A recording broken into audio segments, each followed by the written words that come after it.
Cześć, witam Was gorąco w kolejnym odcinku smakowitych dań.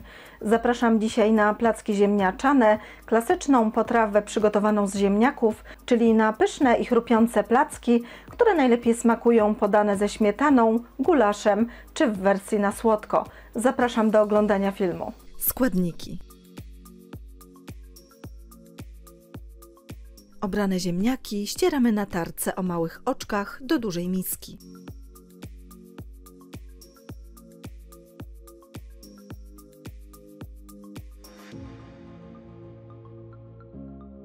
Ze startych ziemniaków odlewamy nadmiar soku.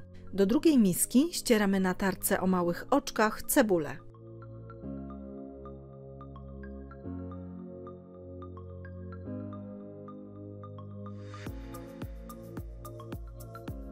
Do cebuli dodajemy starte ziemniaki, jajko oraz mąkę. Wszystko doprawiamy solą oraz czarnym pieprzem i dokładnie mieszamy.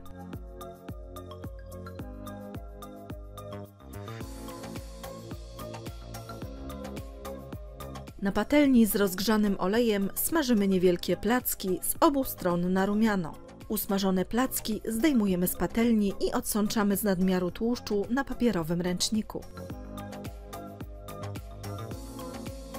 Tak przygotowane placki podajemy z ulubionymi dodatkami. Po więcej pysznych przepisów zapraszam na mój kanał Smakowite Dania oraz na stronę smakowitedania.com.